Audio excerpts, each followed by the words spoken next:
Good morning, Kensington. Let's go ahead and stand up as we celebrate and worship Jesus.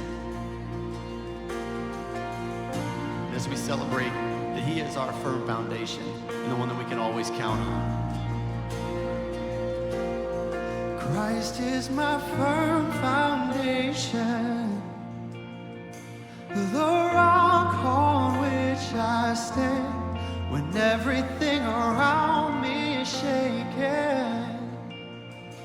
I've never been more glad that I put my faith in Jesus. He's never let me down. He's faithful through generations. So why would He fail now? He won't. Yeah. Sing, He won't. I've still got joy in chaos.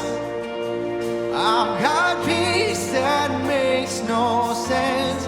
So I won't be going under. I'm not held by my own strength, 'cause I built my life on Jesus. He's never let me down. He's faithful in every season. So why would He fail now? He won't.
pray real quick. Father God, Father, we just thank you for always being the constant in our life, being the firm foundation, being the solid rock that we can stand upon. Being the one true thing that we can rely on every time. Always consistent, never changing, and never failing. We love you, Father, and it's in Jesus' name that we pray. Amen. Amen. All right, guys, go ahead and have a seat and take a look at the screens.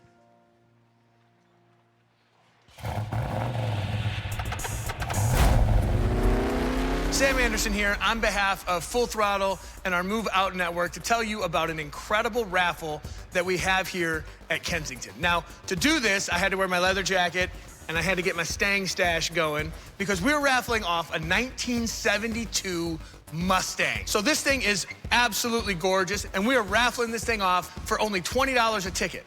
You can get one ticket for 20 bucks or you can get 3 tickets for 50 bucks. And basically, all of the proceeds are going to fuel our Move Out Network. Now, if you don't know what our Move Out Network is, it's a network of over 50 groups that are active in Metro Detroit and actually all across the state of Michigan. We have community gardens, we have the Micah 6 Project, we have our school partners. They're just being the hands and feet of Jesus to our local communities. Now, the raffle drawing is on the 19th, which means you have between now and Father's Day. So if you messed up on Mother's Day and you didn't do a great job with the gift and all that, this is an awesome opportunity for you to get some tickets for mom so that she can have this beast in the drive. Or you can get some tickets for your dad for Father's Day. Now, your dad's not gonna be mad that you spent a couple bucks on this opportunity here, okay? He's not gonna be like, what the heck? I wanted that ugly tie and those socks with my face on them.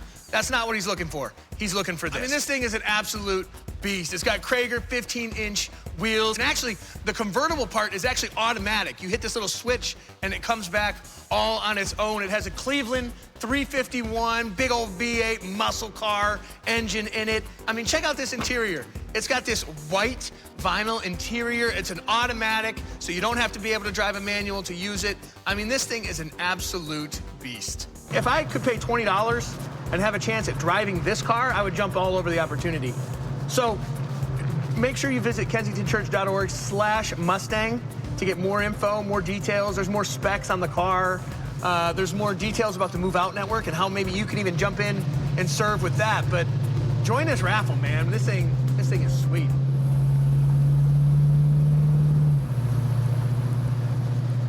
Okay, so if you're wondering, yes, he did say Stang stash. It's a thing, okay? apparently for Sam. It is a thing, and I actually, Becky, I was watching, I see a few. Yeah. Some of these guys are rocking the Stang stash. Yeah, so I hope absolutely. you bought your tickets. I'm Becky. I'm part of the Move Out team here at Kensington, and I'm so happy to be here with one of my longtime friends and running buddies, Susan.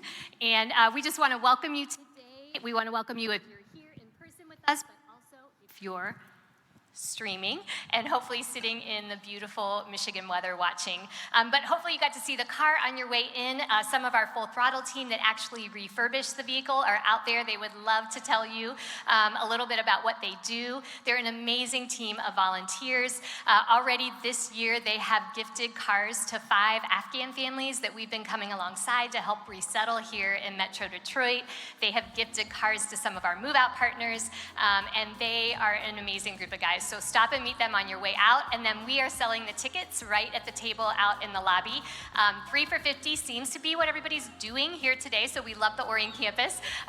You can also get tickets online up until Father's Day. Yeah, it's pretty great. Let's trade. All right, so a couple things. One is we want to sell the most tickets here at Orion because we're a little competitive, so go on out there. What is that, 3 for $50? 3 for $50. Come on, that's like lunch nowadays, so just go out and buy some. Secondly, I just do want to give a quick shout out to Move Out because it is what Kensington does as the hands and feet of Christ. It is amazing, so thank you. It's a beautiful, beautiful thing. All right, welcome everybody online. We are so glad to see you. I have a quick couple things to make sure you know about. One, we have a big midweek coming up this Wednesday, first Wednesday of the month, and you wonder, why is it big? Well, Ice cream. that's right, because there's going to be ice cream. No pizza this month, but there's going to be ice cream. And you know what? If you have not had a chance to come and check out our midweeks, Truly, you need to do that. We shrink the room down. It's a little bit more of an intimate crowd. We kind of do worship in the round to some extent. There's extended worship, always a great message, just a great interruption to your week. So think about coming for that. We also have a K-Kids mini golf event coming up next Sunday that if you sign up for right now, you're going to get a discount. And if you want to meet people in your community and show them what an amazing mini golfer you are, you definitely are going to want to come to this. And something else you're going to definitely want to do is volunteer this summer or serve in our kids area. We're looking for a few good men and women to step back there, hang out with our kids. It's a little less structured. It's a blast back there. We try to give a little bit of time to our kind of school year leaders and let them take some time off in the summer. Let them. No, I shouldn't say that. Offer them a little time off in the summer, so please consider stepping in for that as well.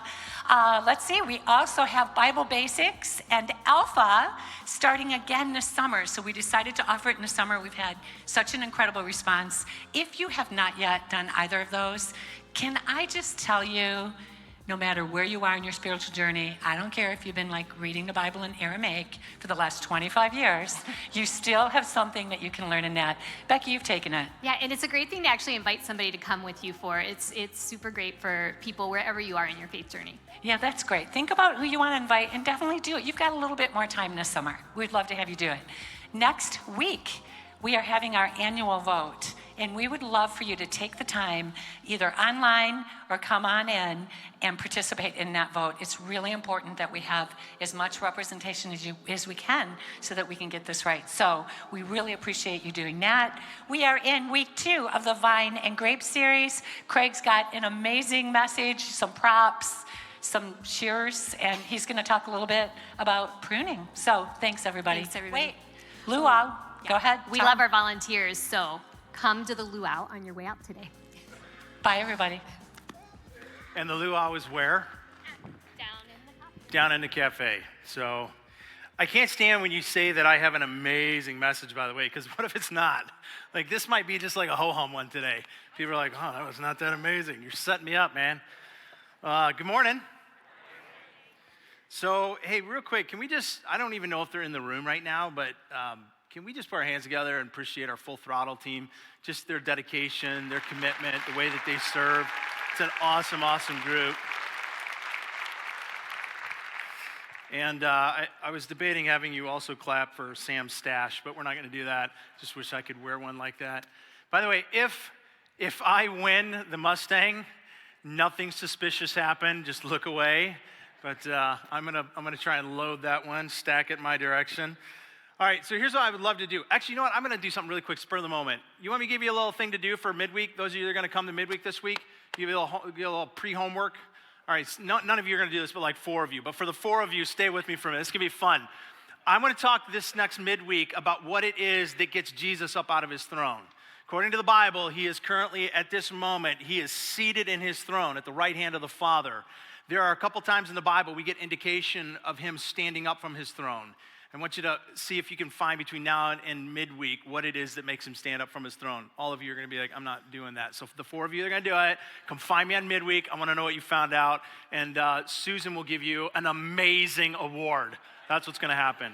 So, all right, I want to take us back for just a minute to where we started the morning before we go any further. So we sang a song about the truth of God's faithfulness to us and in our lives. So I want to take us back to the lyrics. I'm going to put them up on the screen. Christ is my firm foundation, the rock on which I stand. When everything around me is shaken, I'll never be more glad that I put my faith in Jesus, because he's never let me down. He's faithful through generations. So why would he fail now?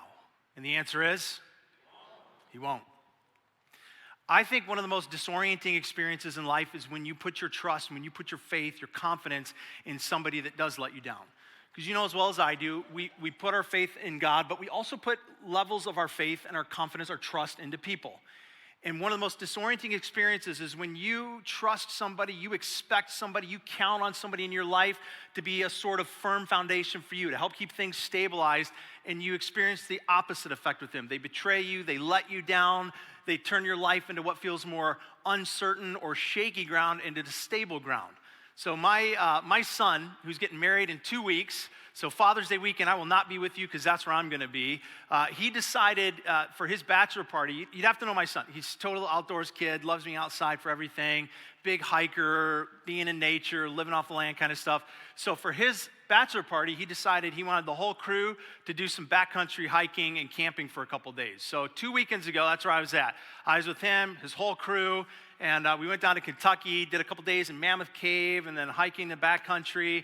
The thing is, there were 2 guys in the group that had never done anything like this before. So like most of us had done this kind of stuff before. We do it even regularly, but there were 2 guys, they've never even like camped. Like camping to them is staying at a really nice hotel. So they're like, what do we do? What do we need? And so we had to coach these guys through for a couple of weeks. Like there's a text thread, here's what to bring, here's what to do, kind of here's how to pack. You get one guy in there, he's like, where do I put my hamburgers? Does somebody have a cooler? I'm like, no, dude, we're not bringing coolers. This is backcountry, man. You're bringing everything in on your backpack. Like, that's it.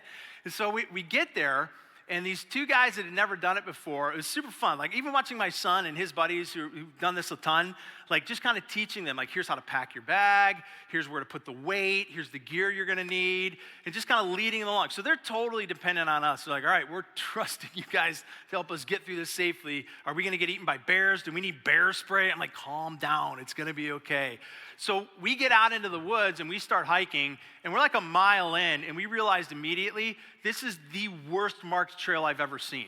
Like, there's no blazes anywhere. There's hardly any signage. The couple of places where you get crossroads and there was a sign is somebody's taken it away and there's now just a post. We're like, well, this is interesting. So the 2 guys in particular, they start panicking a little bit. They're like, I thought you guys knew what you were doing. Because we're a little disoriented too. We're like, I think, what was the sun? Is okay, that I think that's north. We're going that way. And they're like, do you guys know what you're doing? So at one point, they're even asking if we go back to the truck.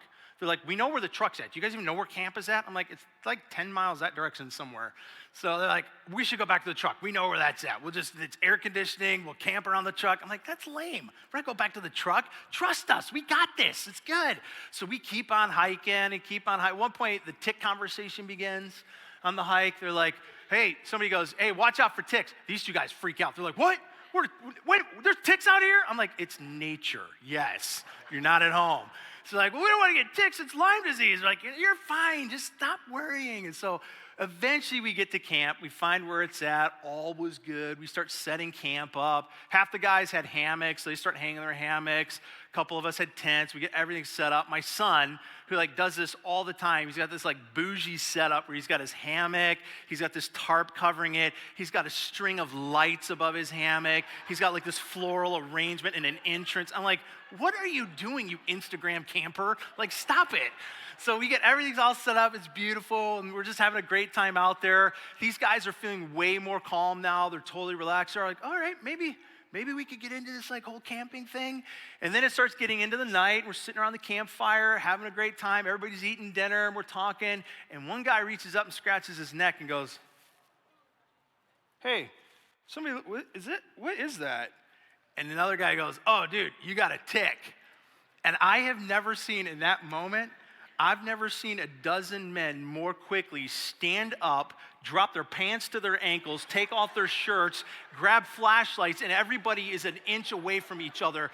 And all you hear for the next 10 minutes is, now that one's a mole. You got a lot of red bumps, man. What are all those? And it's just like 10 minutes just scouring over each other's bodies looking for ticks. Half the guys ended up having ticks, and they're picking them out and everything. So now these 2 dudes are freaking out. They're like, where did you bring us? This is the 5th ring of hell. I'm like, stop it.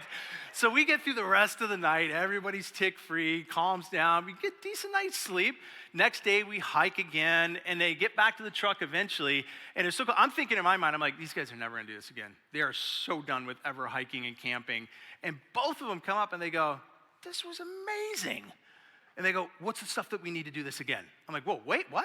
And they go, yeah, we want to go buy some. We're going to REI today. Like, what's the list of things that we need? Because we did not have the right gear. So they literally walked out of the woods with a list of gear that they were going to go buy so that they could start doing this again. And they're planning on going on a trip with us again next year. Here's why I'm telling you all that and what it has to do with today. Because you're like, oh, great story. What's the point? I think the longer we walk with Jesus in relationship, we have an experience that feels similar to that.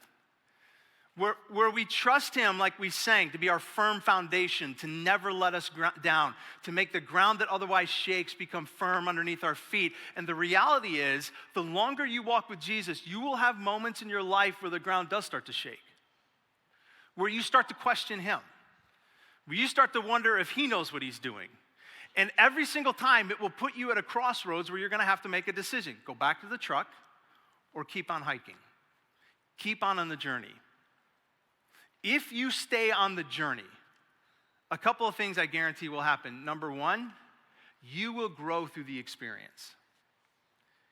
And at the end of it and on the other side of it, what usually will happen is that you will find something new within you being birthed that wasn't there when you started. We've been in a series that we launched last week. This is week 2. We're going to be in this for the next couple weeks of the summer, looking at a passage in John chapter 15 where Jesus taught probably one of the most important moments of teaching ever, where he taught about himself and us in this analogy of vines and fruit and connected and disconnected. So many layers of this story, and we're going to go for a couple of weeks and try in the same passage to understand different aspects of the truth and the depth and the layers that are in it. So I'm going to pray for a minute, just ask God to speak clearly to us this morning, that we can hear him, we can know him, and that something about this text would make sense to us more than maybe before when we came in. So let me pray. Father, I am so thankful for the chance to be able to stand in places like this and to talk on your behalf, to speak about you and your truths, and yet it's not lost on me that at the same time I'm talking about them, I'm trying to understand them. I'm trying to continue to grow in my understanding of you and me and you and what it is you've called me to.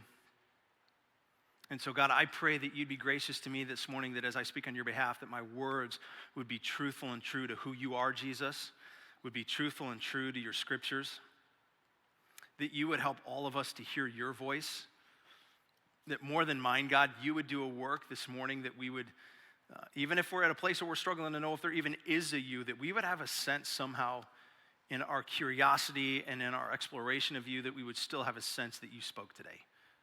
And I pray that you would make sense of this story that you told that I do believe transcends time, but also it needs and requires certain context. And so I pray, God, that you would help it to make sense to us today. And maybe would you even do a good work that it would make the kind of sense to us that it even did to the original listeners. To your glory and to our benefit. In Jesus' name, amen.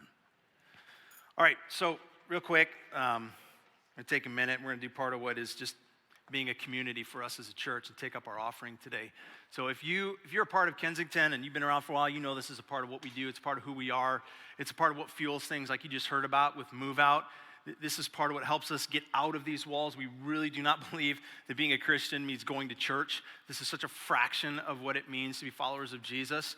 But what happens here should fuel and inform what we do outside of here. That's why Move Out is so important for us. Move Out does not happen, as well as so many other things that we do, without you, without your generosity, without your partnership and all of that. So all the ways to give, we have buckets that we pass. You can do it that way, or you can even do any of the number of options on the screen. So just thank you. We appreciate all of you and all that we're able to do because of you. So, all right, so John chapter 15 is where we're going to be. If you've got a Bible, you may want to open it up, follow along with me. I'm going to really highlight a couple of verses. If you are the type of person, I am, likes to write, highlight in your Bible, this is a great day to just be ready for that. Probably mark a few things that maybe even will be important for you to go back and read and look at more later. But John 15, if you don't have a Bible or don't know where to find John, all is good. We're going to put it on the screen. This is probably one of the most layered teachings that Jesus ever gives. We could spend, in all honesty, weeks and weeks and weeks in this passage alone. But there is one particular aspect of this passage that I want to point out, but I want to read it first in context. So John 15, a couple verses, stay with me, 1 through 11. I am the true vine, and my Father is the gardener. He cuts off every branch in me that bears no fruit, while every branch that does bear fruit, he prunes. And he prunes it so that it will be even more fruitful. You are already clean because of the word I have spoken to you. Now remain in me as I also remain in you. No branch can bear fruit by itself. It must remain in the vine. Neither can you bear fruit unless you remain in me. I am the vine, and you are the branches. If you remain in me and I in you, you will bear much fruit. For apart from me, you can do nothing. If you do not remain in me, you are like a branch that is thrown away and withers. Such branches are picked up, thrown into a fire, and burned. If you remain in me and my words in you, ask whatever you wish, and it will be done for you. This is to my Father's glory, that you bear much fruit, showing yourselves to be my disciples. As the Father has loved me, so I have loved you. Now remain in my love. If you keep my commands, you will remain in my love, just as I have kept my Father's commands and remain in his love. I have told you this, so that my joy may be in you, and that your joy may be complete. There are a lot of different things that we could focus in this passage, and that's part of the reason why this series is going to be so long. We're going to try to honor some of the things in this text that you can't just cover in 1 week.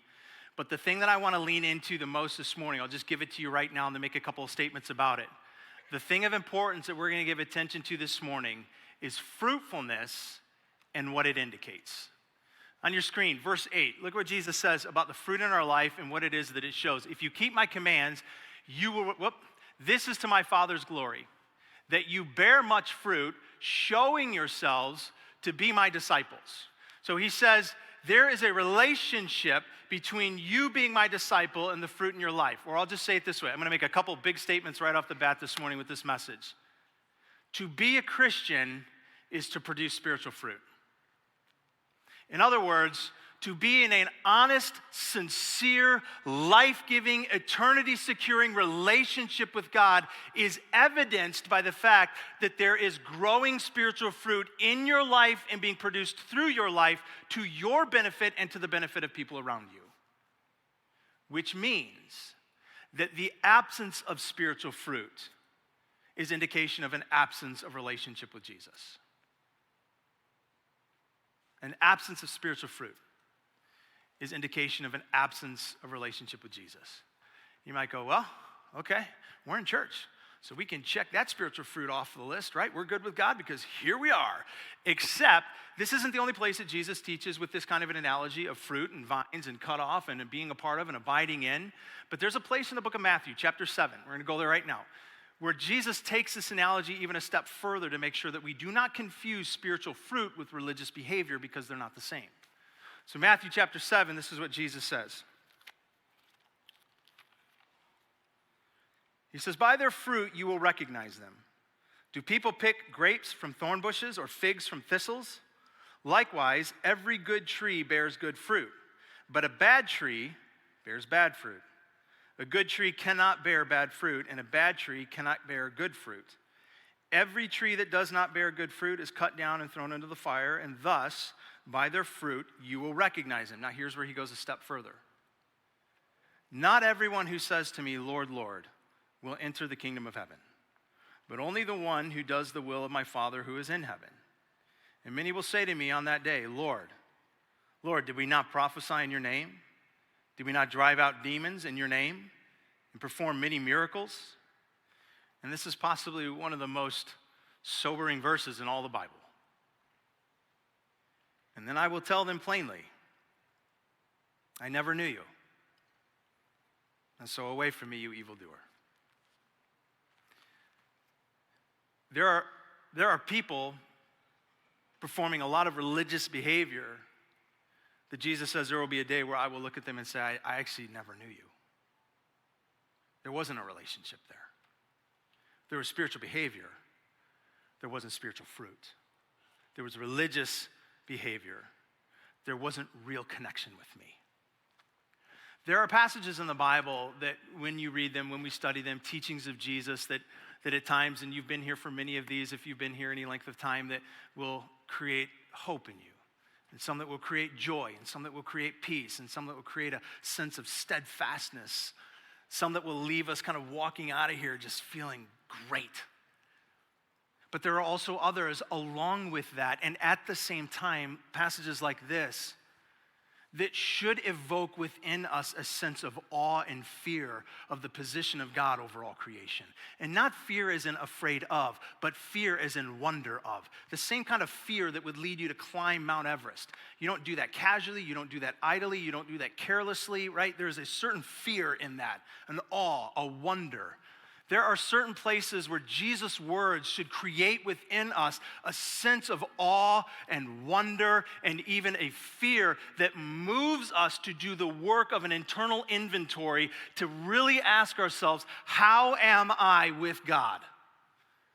Like, am I just a religious person? Do I just go through the motions? Or am I actually pursuing Him? Am I connected to Him? Is there vibrant relationship with Him? Evidenced by there being the presence of spiritual fruit. Like, this is one of those passages that should do more than just evoke a feeling. It should actually evoke a little bit of inventory. But to do some of that inventory, you also have to understand contextually some of what Jesus is talking about.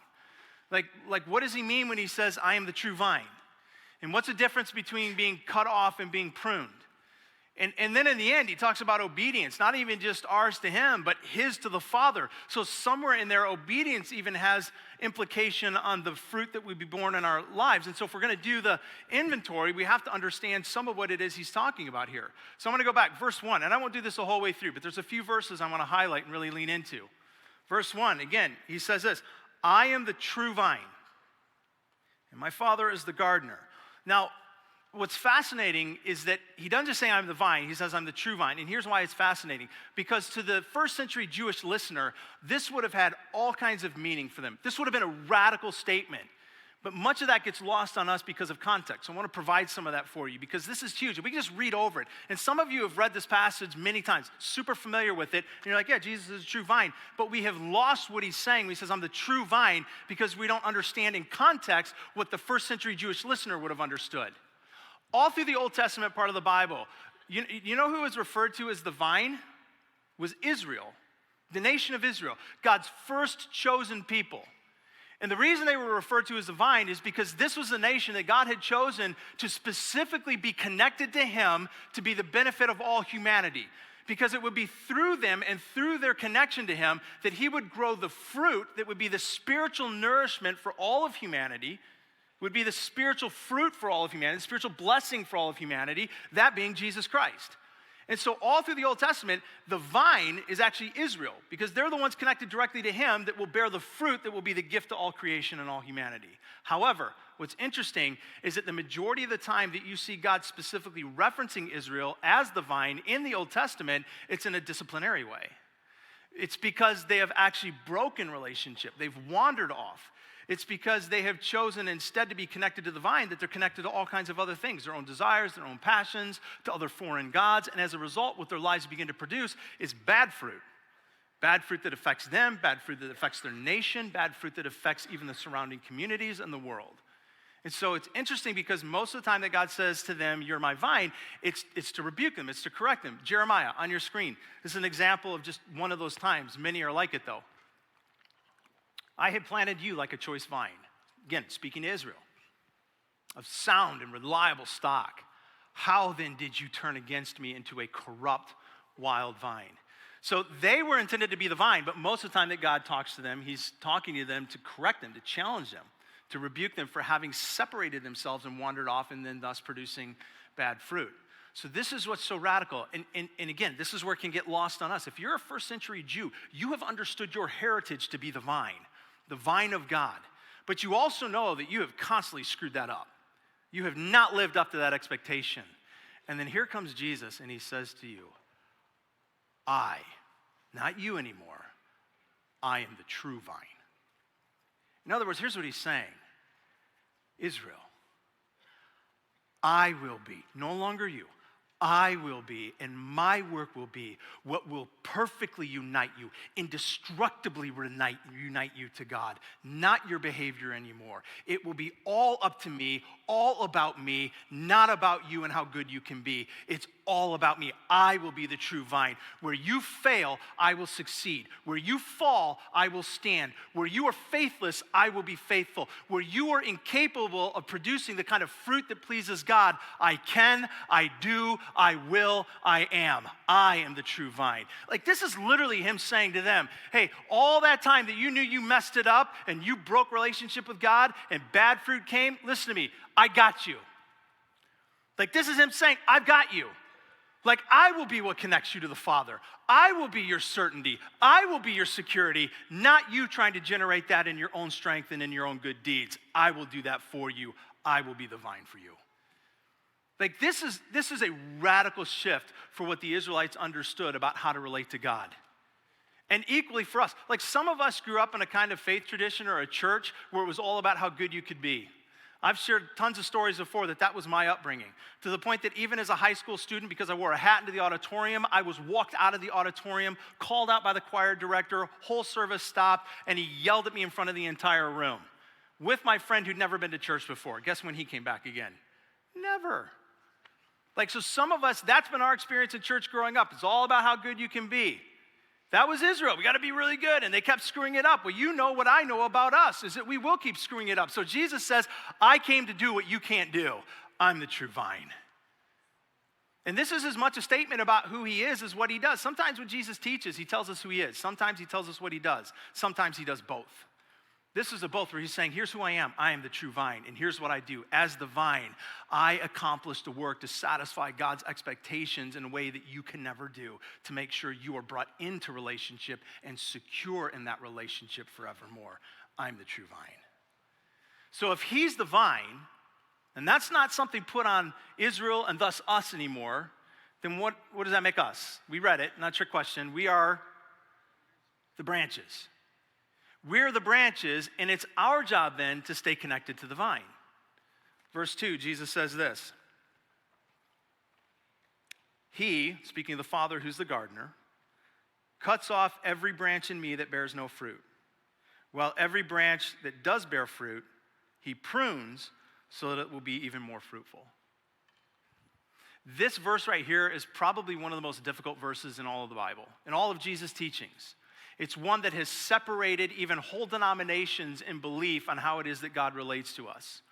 And it's because of that phrase, cut you off. And there's a lot of different ways to interpret this. There's different ways that people have tried to understand what God's meaning. Brilliant men and women and theologians down through the centuries are divided on what this verse actually talks about. Some believe that this is a reference to God saying that he cuts some of us out because we're not keeping up our end of the bargain, that you can lose your salvation. I just don't see that consistently throughout all of Scripture that would make sense that that's what he's saying. Especially because we get God's favor by grace, not by behavior. Which means if you can't do anything to earn it, you can't do anything to lose it. Because if you can do anything to lose it, that means you did at least a little bit to justify earning it. But that's not the case. You know, Revelation even says that when we are in the family of God, he inscribes us on his hand. The tattoo on my forearm, that's my son's name. Like, there's no point where I ever go, well, regretting that one and rubbing that off. Like, I just don't see God going, well, you know what? Okay, Mike, sorry, taking that one off my hand, replacing it with Jim. Like, I just don't see this consistent with everything else that we read throughout the Bible about God's character. However, what I do think he is alluding to is something that we do see consistently throughout the Bible. When Jesus teaches on this idea of vine and separation and cut off versus pruning. And here's what I tend to believe is more consistent with the heart and the teachings of Jesus throughout the Scriptures. And it's this, that the cut off is referencing that there are some people who by their own choice will choose not to be connected to the vine. And in so much as not being connected to the vine, consequently, they are cut off of relationship with God and of all the benefits of relationship with God by their choice. So I was trying to think this last week, like, how do I even explain this? Like, is there an analogy? Because some of you are brand new in your journey with God. And you're like, dude, I'm just trying to get my head around the fact that there is a God and I can know him and relate with him. And now you're throwing at me this cut-off idea. Like, what the heck? So imagine it this way. Imagine I tell you all right now, hey, I'm throwing a party this week and everybody here is invited. You can all come. And as a part of coming to my party, before you leave, door prize, every one of you is getting a check for $1 million. And some of you, you just heard $1 million and you're like, I'm in. I'll be there. Give me the address. And others of you, you're going to go, I'm going to do my work because that seems a little suspicious. Nobody just gives away $1 million. I don't even think you have that much money. You work for Kensington, so I'm going to do my work.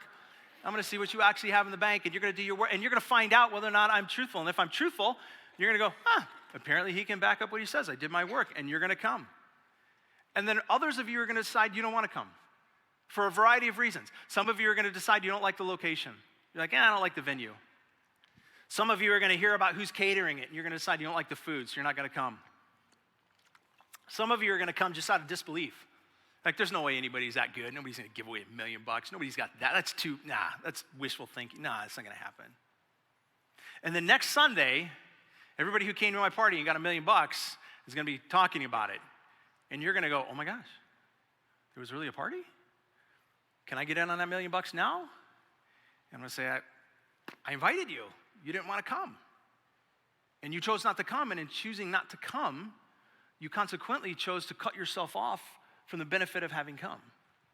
Even the hiking party that we took, there were actually some of the people in Tobin's party that weren't able to make it. They had to work or they had conflict with their schedule. And in the text thread afterwards, there was all the, oh, this was awesome, that was awesome, and pictures shared. And you could see some of the guys in their disappointment going, dang it, I should have just quit my job to go. I should have done something different. I should have been there. Like just that sense of loss and regret that they didn't choose to come. And by not choosing to come, they lost out on the experience. Again, it's not a perfect analogy. But here's the reality of part of what I think you have to contend with in this passage, and we can't just gloss over, is that the unbelievable, scandalous grace and love of Jesus, listen to me, is that every single human being who has ever, does, and ever will live has the chance to be connected to the vine. But the sad reality of humanity is not everyone will choose to. Is that many will say no. And as important as this is, it's not the main thrust of the passage. I don't think we can ignore it, but I want to camp with the fruitfulness. Because Jesus is talking about the spiritual fruit in the lives of those who are choosing to connect to him, to remain in him, as we talked about last week. And for all of us, what Jesus is saying in this passage is there's one of two ways that we will relate to him in regards to this whole idea of vines and branches, connection or not connection. One is being cut off. Two is being cut back. That's the pruning. You don't have another option. It's either cut off or cut back. And you're like, don't really like either of those because they both involve the word cut. Prefer not to be, because there's another option. Do we have door number 3, please? Jesus says, here's the way you're going to relate to me. It's either you're going to choose not to want to have anything to do with me. There's cut off or there's cut back when I prune. You know, one of the greatest lies that has seeped into Christianity that has influenced so many of us is this idea that life with God will lead to a sort of utopian kind of living, where everything is just good and it works out and you're healthy and you're well and you're wealthy and your right house and the right spouse and all the rest of it. And if you don't have that, then maybe you don't have God's favor, or maybe you don't have God's blessing, or maybe God's mad at you and he's punishing you. That is so we have guarded ourselves in this broken ideology, kind of like a spiritual bubble, to pretend that nothing bad should happen to us when we're walking with God. And then we don't know what to do when life does get painful. It's foolishness. Nowhere in the Bible does it say, as you walk with God, everything is just going to be perfect. There will be moments that are painful. Here's what's important to understand about pruning. Pruning is painful, but it's not punishment. It's painful, but it's not punishment. You go, well I'm going to take objection with the word pain, though. I don't care if it's punishment or not. I don't want the pain. But again, here's where that broken ideology of walking with God doesn't lead to any kind of pain has seeped into so many of us, is that we cannot conceive of a God who would intentionally do anything in our life that would create pain for us. But all of us, even if you're not a parent, I think we probably at least understand parenting enough, even if you're not one yet, to realize that that's not how we relate to our own kids. How many parents in the room? Real quick. Okay. How many of you have made decisions throughout the course of your parenting that to your children, for their well-being, either at the present or in the future, but to your children, those decisions come across as unkind, unpopular, or even at times painful? Yeah. If you haven't done that, you're either not a parent or you're a bad parent. Like, that's just the reality. That's part of what we do as parents. We realize that. That doesn't mean I take joy in it. You have to get a shot. I love the pain. Right? We just realize that's part of the reality of parenting, is I have to make decisions for my children's well-being that at times will at best be unpopular, at worst will be painful for them. Where do you think that characteristic comes from? It's not a trick question. Book of Lamentations in the Bible. Let me show you where it comes from. This is God writing to us, and he says this, verse 32. Though he brings grief, he will show compassion. So great is his unfailing love. For he does not willingly bring pain and affliction and grief to anyone.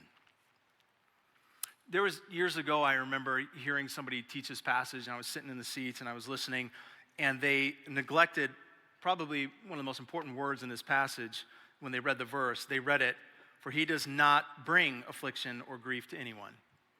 And I, foolishly, didn't do my work to go back and actually read the verse myself, and I took it for what he said, and so I quoted that verse that way for many years.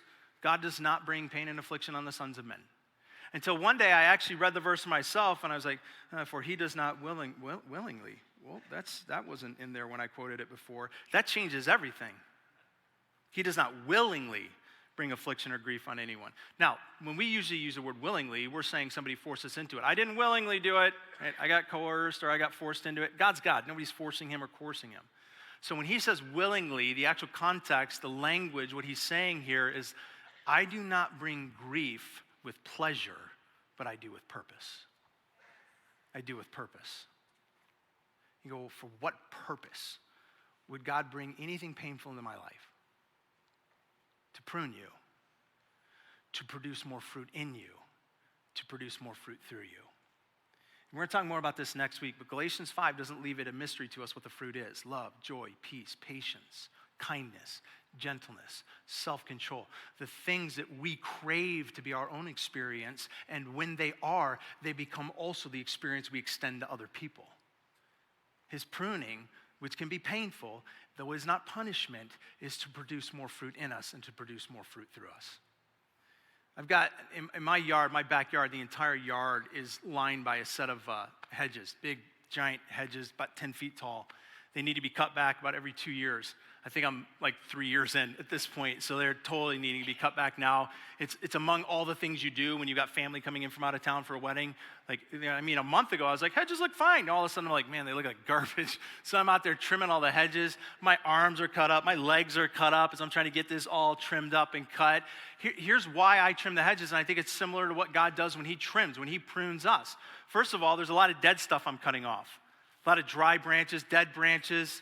There's also some branches that you've got to cut off because they have disease. And then a couple years ago, I had a friend of mine that does this for a living. He trims bushes and hedges, and like he works in landscaping. So he came over to give me a hand, and he's like, dude, you're not trimming these back far enough. I'm like, if I trim them back any farther, they're going to die. He's like, no, they're going to die if you don't. They're so thick and entangled that until you trim them further, the sunlight can't actually penetrate down. The airflow can't get through, and they're shrinking inside, which means eventually what you see on the outside will also start to shrink. He goes, the more you cut them back, the more sun, the more air gets inside, the healthier they get, and the more they grow.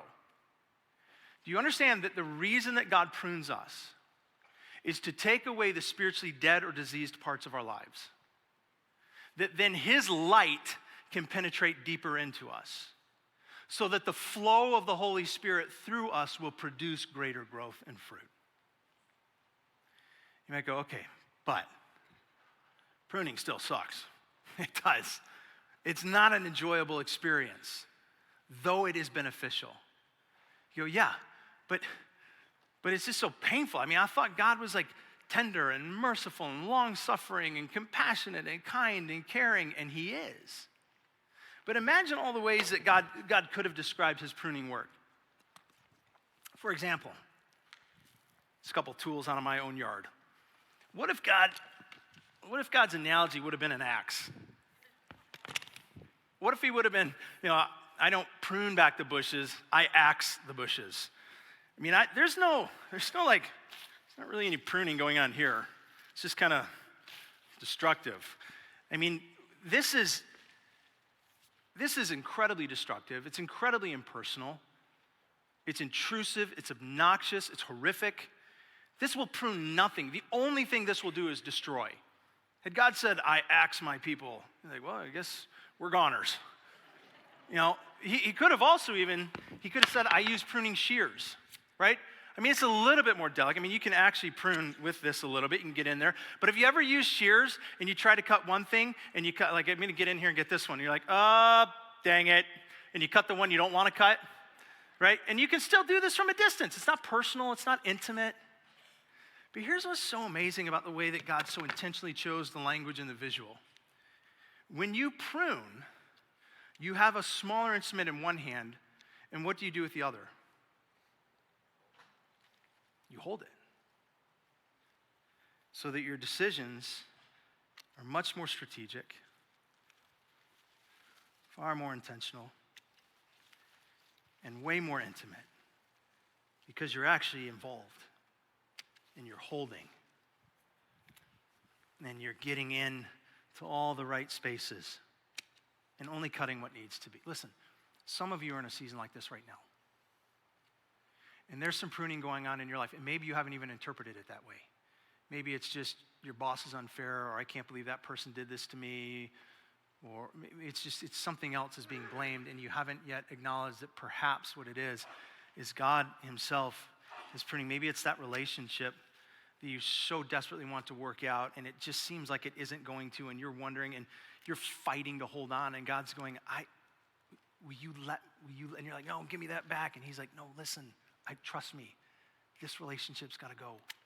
Trust me, I know what I'm doing. And maybe some of you right now, you're at the place in life where the decision you need to make more than anything else with God is to allow him to prune. Because he is intimate, he is tender, he is wise, he is doing it for your good and your benefit and your growth. Even when it stings. He knows what he's doing. And if you will let him, he will produce in you what you could never produce. Jesus is the vine. The Father is the gardener. So Jesus keeps us connected. The Father is what prunes. So what do we do? Do we do anything in the process? I think at least a couple of things that we have to be willing to do. Maybe there's a whole list, but I'll give you just a few. One is to surrender to the process with humility. It's to be humble, number one. Let me give you one more verse. It comes out of 1 Peter. This is one of Jesus' followers and disciples. He once wrote this: all of you clothe yourselves with humility towards one another, because God opposes the proud but shows favor to the humble. And watch this. Humble yourselves, therefore, under God's mighty hand, that he may lift you up in due time. What he's saying is, as God is doing his work, his mighty hand is pruning. Don't fight him. Don't try to understand all of it. Do you know one of the biggest struggles we have in our walk with God? I see it all the time. I feel it myself. I've fought it myself. Is this idea that if what he's doing and who he is doesn't make sense, we won't humble ourselves to his work or to him. Do you know what? This isn't the best form of parenting. But every now and then you got to drop the because I said so card, right? Because I'm dad, because I'm mom, because I said so. And I'm not arguing anymore. Like, who hasn't had many of those moments with their kids? I can give you dozens of them where it's just like, listen, until you live under your own roof, it's just what it is. I'm going to try and reason with you. Like, you've been there where you're reasoning, you're giving an explanation, you're waiting for the moment that they go, you're so wise. Never happens. So finally you're like, mom card, dad card. You know, because I'm in charge, right? So my son actually threw it back at me, true story, just this last week. There's something that we've always told him. Listen, as long as you live under our roof, you will not do this. So the other day he did something. I was like, whoa. And he goes, tell me what you used to tell me, Dad. Tell me what you used to tell me, Mom. And I knew where he's going. He's like, don't live under your roof anymore. I was like, oh boy. I'm like, so I had to amend it. I'm like, as long as you're under my roof, I don't care if you live or not. He's like, nope, you can't go back now. Can't move the goalpost. But like, that's what we just do. We drop that card sometimes. Listen, because I'm in charge. Do you ever give that credibility to God? Do you ever give that permission to him? Because sometimes our biggest wrestle with God and letting him do what he wants in our life is not until I fully understand you or what you're doing. And if I don't understand you, and if I don't understand you what you're doing, it doesn't make sense to me, then no. No, Peter says, humble yourself under the mighty hand of the Lord, and he will lift you up in due time. There's this idea that I constantly combat, and I've combated it myself, I combat it in conversation all the time, which is this idea that, well, if God's really loving, then I just can't believe he would do fill in the blank, or he would require fill in the blank, or he would request fill in the blank. Yeah, well, the problem is if you can't imagine. Because the scriptures tell me that God is above our ways. He's above our thoughts. So he is above our imagination. So his expectations will be above our expectations. If we box God into our understanding, we will never shape our lives around his expectations. We'll shape our lives around our desires. But he says, trust me, trust me. But part of that trust requires us humbling ourselves to him. Giving him the permission to do what he wants, request what he wants, command what he wants, ask what he wants, and even prune what he wants. And when we can give him that kind of trust, when we can do more than just make Jesus God, but make him actual Lord of our life, because you know it's really easy to make Jesus God. Easier to do that than it is to make him Lord. But if he's not Lord, then you are. But when we make him Lord of our lives, of every dimension of it, then you can step into the second thing that is so crucial in the process, which is simply this: be willing. While he's doing his work, you're willing. You're willing to submit yourself to the process. One of the best relationships I have and conversations I've had in the last couple of years is a friend of mine who was wise enough a few years ago to realize something I was going through was pruning. And I thought it was other people. I was mad. I was frustrated. And he said, I think you're being pruned. I was like, well, I think you're being pruned. He's like, no, I think you are. And I said, okay, well, I don't know what to do because it feels pretty awful. And he said, well, you know that scene in Dances with Wolves? And I was like, which one? If you've never seen it, it's Kevin Costner. And he says, the one where he's in the beginning and it's a Civil War setting and he's been shot and his leg's about to be amputated and he doesn't want his leg amputated, so he climbs up on a horse. It's a general's horse. And he rides out into the battlefield in between the blue and the gray. And they just start shooting at him. And he kind of gives himself over to that. He's going to get people's attention one way or another so that he can then say, don't cut my face. I was like, yeah, I know the scene. And actually, here it is. If you haven't seen it or you can't remember it, he said there's this one moment when he's riding a horse. He goes, do you remember when he just kind of threw his arms back and leaned back into the saddle? And he just went for the ride. And he had no idea if it was going to result in his leg being saved or a bullet to the chest. But he went for the ride. He said, I think God's pruning you, and I think what he's asking you to do is just lean back into the ride. Now, this isn't something that you can physically go do right now, right? Like sometimes we want application that's like, go do this. This is an internal application. This is where you're just going to yield yourself internally to the work that God's doing. God, doesn't make sense. I don't even know what the outcome's going to be, but I'll go for the ride because I'll trust you. I mean, this is Jesus in the garden saying, Father, if there's any other way for the salvation of humanity than my death on the cross, please. But your will be done, not mine. That's Jesus going along for the ride. And when you do that, the other thing that it gives you the power to do is the last thing that we'll do today, is to be still. Because when we're in pain, we tend to panic, and panic leads to all kinds of flailing behavior. Relationally, we flail. Mentally, we flail. Emotionally, we flail. We try to figure things out. We try to fix things. We just get busy, busy, busy. You know, one of the consistent instructions of God throughout the Bible is be still. Be still. Be still. Be still. Exodus chapter 14, verse 14, when the Israelites were penned in between the pursuing Egyptian army that was there to kill them and the Red Sea, God says to Moses, I will fight for you. You need only be still. Interesting, because it's not like they were at a crossroads with other options of like, hey, no, be still, don't go that way. There was run into the army or run into the water. He's saying this is more of an internal thing. Like, be still, calm yourself, be quiet, be still. You know, when God is pruning us and you want to move and you want to fight it and you want to flip, be still, because as he's pruning, as you're still, that's when he does the fighting. You don't have to fight. He does the fighting. You be still. Psalms 46, David once said, be still and know that I am God. And when he's pruning and we're still, not only does he do the fighting, but it takes us to a deeper understanding of who he is and a deeper worship of who he is. Listen, our God is a good God, immensely gracious, tremendously loving. And in that grace and love, it means that with wisdom and precision and intimacy, he will also prune to your benefit, to his glory, and to the benefit of those around you. God, I just want to ask that this teaching from your son that I can't make full sense of in just a little bit of time on one Sunday morning, that you would continue to and make truth ring deep in our hearts about your goodness and your love and the way that you so tenderly, affectionately, and beneficially prune.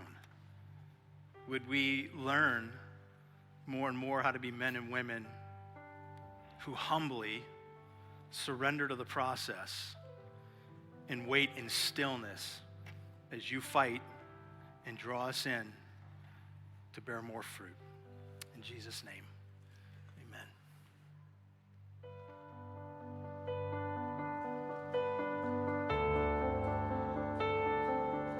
Would you stand as we worship this morning? Let this be your prayer, that we surrender everything to you, Lord. We need you to work through our lives.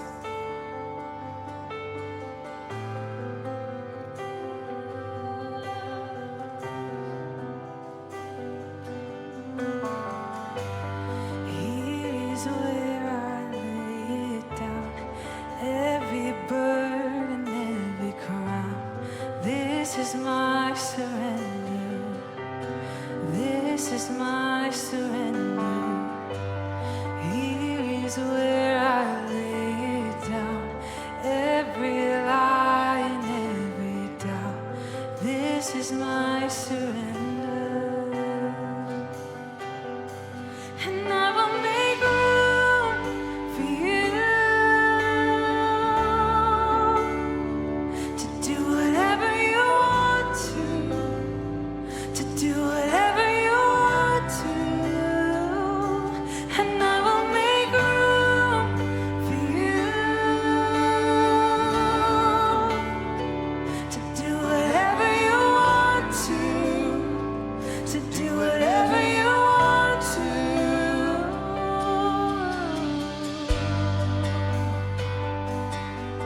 Oh, Jesus, we surrender to you, Lord.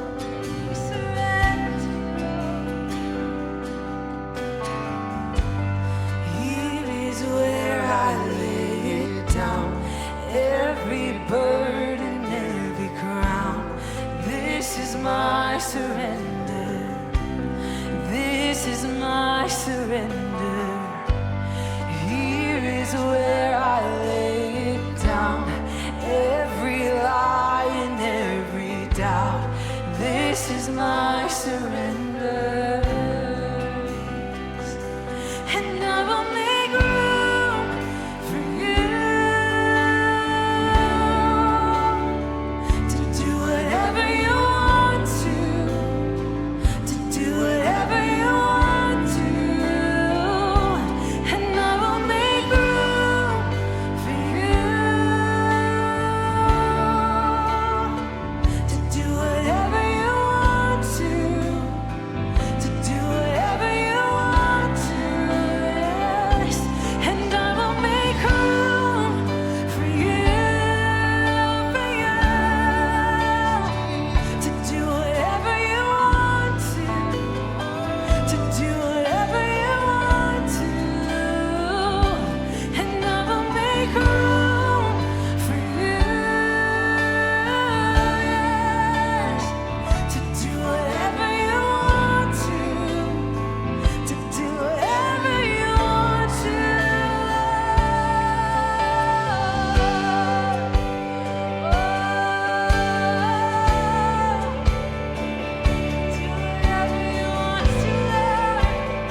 to do whatever you want to, Lord, and I will make room for you to do whatever you want to do whatever you want to.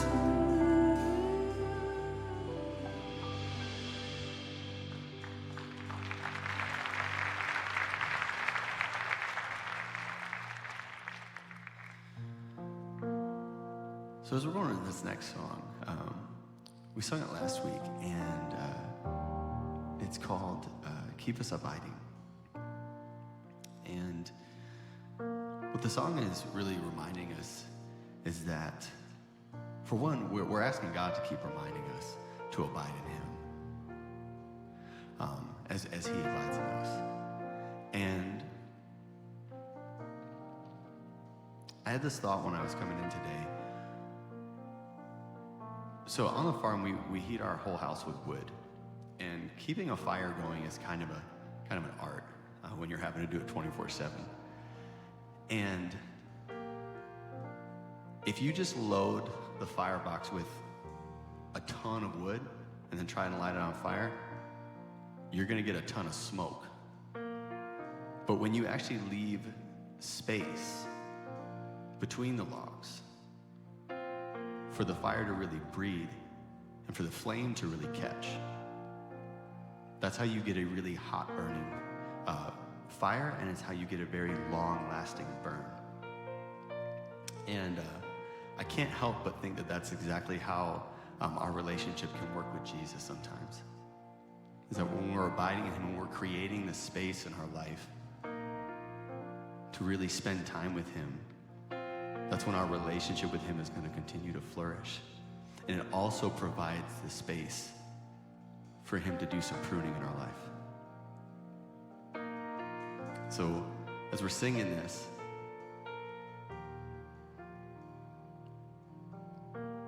we just remember we live in a culture where we think that busy is better. And we constantly fill up our time with things that kind of can distract us from our relationship and our time with Jesus. And so in this song, what I always do in this moment of worship is I just ask God, continue to remind me to spend time with you. Continue to remind me that amongst all the busyness, what I really need is relationship with you and closeness with you.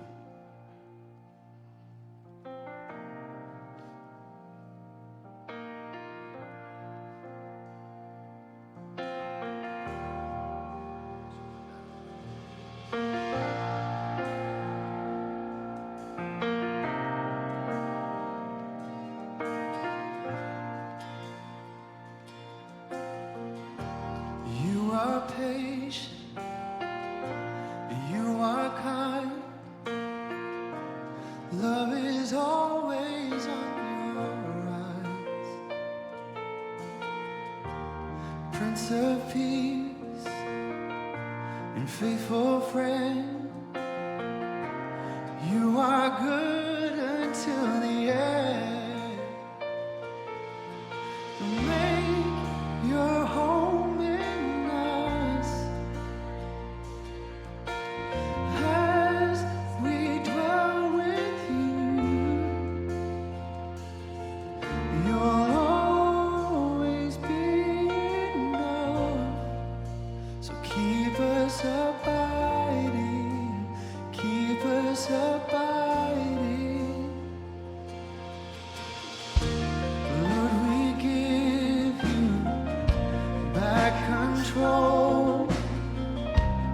You are gentle with our soul,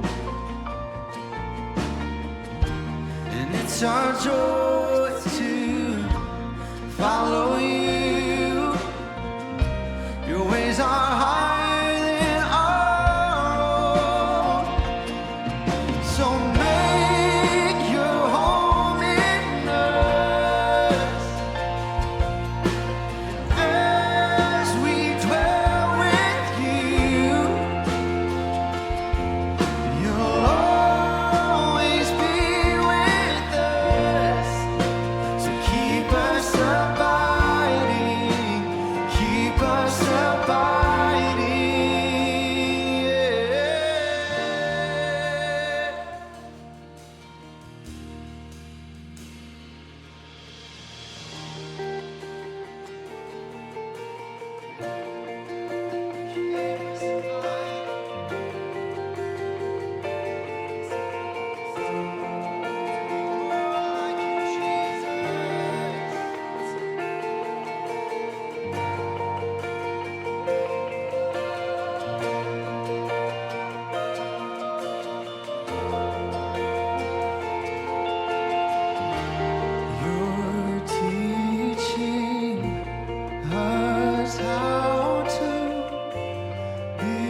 I just get one more minute from you? Take a seat for 1 second. Hopefully in the last couple of weeks, you've received a few emails from us that this isn't going to be completely out of context. But there has been several months of work being done across all campuses at Kensington to try and address just some financial realities that we have found ourselves in the last couple of years for a myriad of reasons. And that's resulted in us trying to figure out how to right-size our budget, which meant we have had to look at operations, we've had to look at staffing, we've had to look at everything that there is to look at, all of which has led to us having to make some very, very difficult decisions to lay off about 7% of our staff or change their jobs from part-time to full-time or full layoffs in the last couple of weeks. These emails, one is from Craig Mays, one is from myself to our campus. If you've not read them yet, a couple things I would ask. If you could go back and check your inbox, you may have it. If you don't get emails from us, if you could see somebody at the hub if you want them, it's a way for you to stay informed. If you want to get these emails, we can even make sure we get them back to you as well if you haven't received them. But they'll provide a little bit more context and some of what we've had to go through and the why of these decisions. It might be some of your questions. The reason I wanted to pause before we run out this morning is because all of it has led to a number of decisions we've had to make, which are going to be challenging and painful for us at the campus here. But one of them that we really want to talk about this morning is that in the midst of these decisions, it led us to have to lay off our K-Kids director, Ryan Morrill, who we call him a director. Ryan, if you want to go ahead and come up. Let's think about this morning. His title is K-Kids director, but in all reality, he has, for so many years and to so many thousands of kids and families, been a pastor. He is our K-Kids pastor. And we wanted to...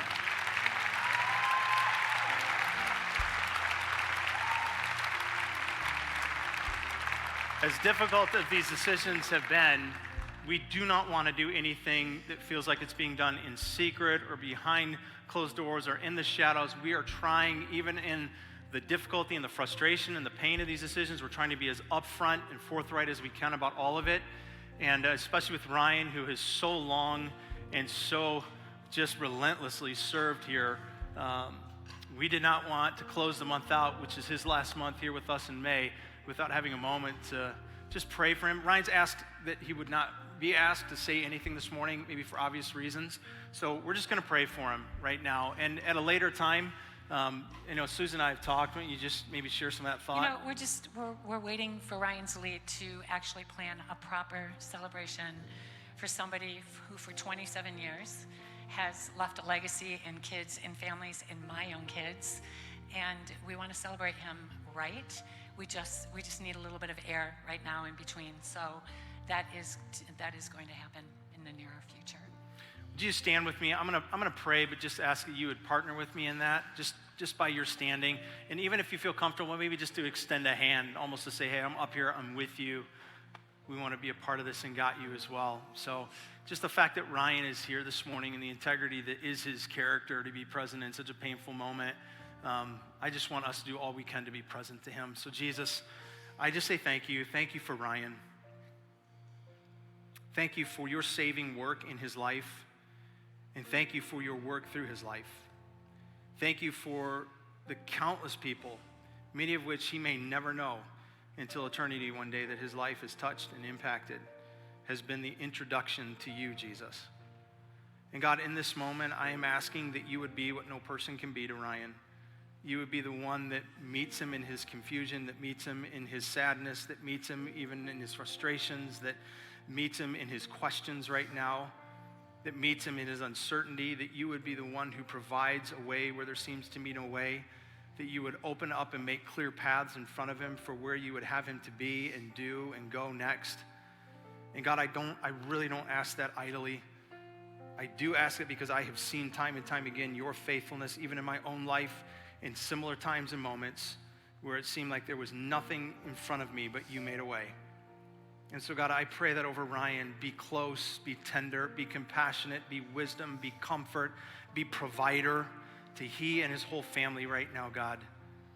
I pray for all the many lives that are even affected by this, that will be frustrated or confused by it. God, just you would do your good work to lead us as the separating and as the just the distance between and the saying goodbye in a role that has been for so long. There is just an ache and a ripple that will create. And so, God, you lead through this in our church, in his life, and in his family. Thank you that you are faithful beyond what we can see. Thank you that you do what we could never comprehend. Thank you that as we sang this morning, through all generations, you are faithful, you are firm, you are unshakable. So be that, I pray, to Ryan, to his heart, to his inmost soul, and to his future in front of him, in Jesus' name. Amen. Amen.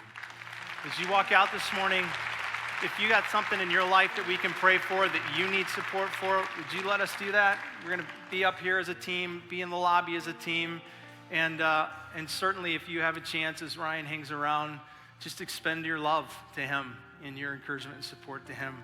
And we'll see you next Sunday. Thank you.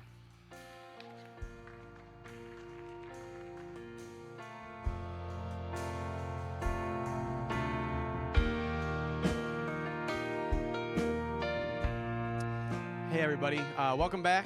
Man, what a powerful message, just talking through John 15 again about abiding in God and abiding in Jesus, in the vine. And ultimately, we need to be pruned at times. Sometimes it's through things that happen to us or what God allows for us. And other times it's us being the people that need to prune things out of our lives in order to bear fruit in what God has for us. So I hope we take an important inventory of our own lives in this moment and begin to understand and look at our lives and seeing those moments that are just pruning for us to be able to really, truly bear fruit in our lives. So I hope you guys have a great week. If you need anything, we would just love to walk alongside of you and pray with you and for you.